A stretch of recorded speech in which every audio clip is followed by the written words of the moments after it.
Everybody, tax के जानलेवा topics with example की सीरीज में आज का हमारा टॉपिक है टर्मिनल डेप्रिसिएशन और बैलेंसिंग चार्ज। कई लोगों को इसमें डाउट होता है, बहुत सारे लोग ये टॉपिक शायद छोड़ के चले जाते हैं। आइए इसको आसान बनाते हैं। सो टॉपिक इज टर्मिनल डेप्रिसिएशन या फिर बैलेंसिंग चार्ज। ये क्या होता है, कहाँ रेलेवेंट होता है, आइए देखते हैं। आप सबको याद होगा कि डेप्रिसिएशन जो होता है, जब आप अंडर सेक्शन 32 का डेप्रिसिएशन करते हैं तो बड़ा ही सिंपल पैटर्न होता है। क्या पैटर्न होता है कि आप ब्लॉक ऑफ एसेट पे एक साथ डेप्रिसिएशन कैलकुलेट करते हैं। हाउएवर, जो पावर जनरेशन में इंगेज्ड हैं या फिर जो पावर जनरेशन एंड डिस्ट्रीब्यूशन में यूनिट्स इंगेज्ड हैं, उन लोगों को ऑप्शन दिया जाता है कि वो चाहें तो under section 32 normal depreciation follow कर लें जो कि ब्लॉक ऑफ एसेट पे होता है, या फिर वो चाहें तो स्ट्रेट लाइन मेथड का डेप्रिसिएशन यूज कर सकते हैं ऑन इंडिविजुअल एसेट्स। ठीक है जी। तो बेसिक तो ये समझ जाना है कि एप्लीकेबल कहां होता है, सिर्फ और सिर्फ पावर जनरेशन यूनिट और power generation and distribution unit. आपको इस पे ना थ्योरेटिकल क्वेश्चन भी पूछा जा सकता है कि टर्मिनल डेप्रिसिएशन क्या होता है, बैलेंसिंग चार्ज क्या होता है, या पावर जनरेशन यूनिट्स डेप्रिसिएशन कैसे दिखाती हैं। तो it's going to be very very important for your exam. ठीक है, तो अगर ये लोग ऑप्ट करते हैं, they are using straight line method वाला डेप्रिसिएशन, तो आपको क्या याद रखना है। तो लेट अस से कोई एसेट था, उन्होंने उस पर कुछ समय तक एसएलएम का डेप्रिसिएशन क्लेम किया।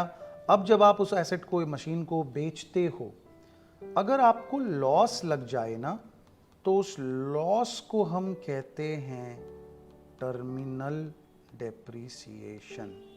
उस लॉस को हम कहते हैं टर्मिनल डेप्रिसिएशन।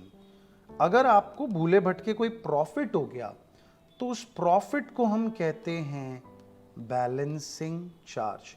देखिए, आप याद कीजिए, नॉर्मली जब आप डेप्रिसिएशन क्लेम करते हो किसी एसेट पे, जब डेप्रिसिएशन होता है तो आपको याद रखने की चीज है कि डेप्रिसिएशन के केस में या डेप्रिशिएबल एसेट के सेल के केस में प्रॉफिट जो है सीजी में टैक्सेबल होता है।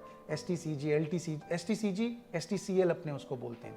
लेकिन अगर ये पर्टिकुलर कैटेगरी का एसेट है ना, तो इसका ट्रीटमेंट आप पीजीबीपी में ही करते हो in the name of terminal depreciation या फिर बैलेंसिंग चार्ज। एक बहुत इंपॉर्टेंट पॉइंट है यहां पे, however if asset sold at a price, however if asset sold at a price higher than actual purchase price, ठीक है, ध्यान दीजिएगा। अगर आपने एसेट को ऐसी कीमत पे बेचा जो एसेट के एक्चुअल परचेज प्राइस से ज्यादा थी, तो फिर आप बोलते हो sale price minus actual purchase price.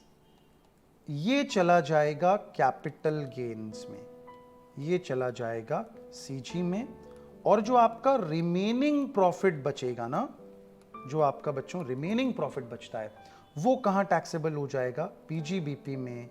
और नाम उसका क्या रहेगा, आंसर इज वेरी सिंपल, नाम उसका रहेगा बैलेंसिंग चार्ज। ठीक है, आइए मैं आपको इसे एक एग्जांपल के थ्रू समझाता हूं। आई होप आपको ये इजीली समझ में आ जाएगा।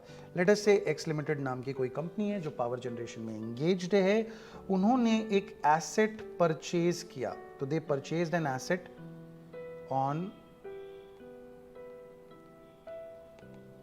142020। ठीक है, 1/4/2020 को परचेज किया एट द रेट 50 लाख रुपए।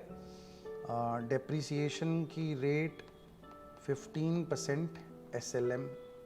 ठीक है, तो 15% एसएलएम वाला ऑप्शन उन्होंने ऑप्ट कर लिया।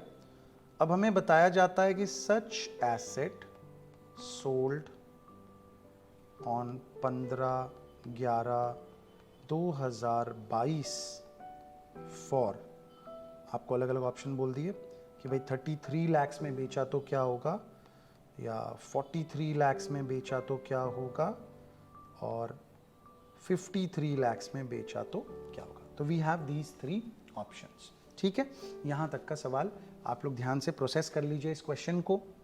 मुझे क्या करना है, एसएलएम के अनुसार डेप्रिसिएशन को कंसिडर करना है और प्रॉफिट या लॉस निकालना है कि बेचने में प्रॉफिट हुआ कि loss.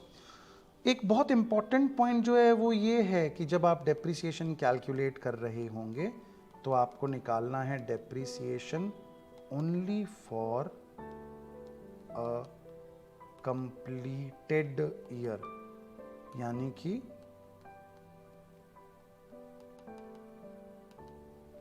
No depreciation for a fraction of year. अगर फ्रैक्शन ऑफ ईयर कुछ बताया हुआ है 3 महीना, 6 महीना, 9 महीना, तो उसको आपको कंसिडर नहीं करना है। चलिए, तो अब मुझे सबसे पहले अगर लॉस या प्रॉफिट निकालना है तो मुझे निकालना पड़ेगा कि उस एसेट की मेरे पास बुक वैल्यू क्या थी। तो हमें पता है कि उसका परचेज प्राइस था 50 लाख रुपए का 1420 को, तो मैंने 31,321 को उस पे डेप्रिसिएशन क्लेम किया होगा। कितना डेप्रिसिएशन क्लेम किया होगा, तो आंसर इज 7.5 लाख 15% के हिसाब से, तो 42.5 लाख उसकी वैल्यू बची 1/4/21 को। फिर मैंने वापस से 31/3/22 को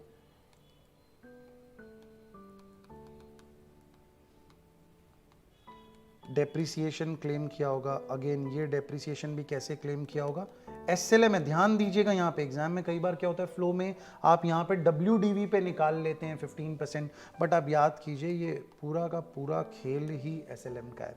तो 7.5 आप लेस करते हैं तो आपके पास में 1/4/22 की वैल्यू आ जाती है 35 लाख की। क्या आप बाकी समय का भी डेप्रिसिएशन निकालेंगे क्योंकि आपने इसको नवंबर में बेचा है, तो answer is no. You only calculate depreciation for a completed year of service, fraction को इग्नोर करते हैं। तो मुझे पता चल गया बड़ा ही आसान कि मेरे एसेट की बुक वैल्यू थी 35 लाख की।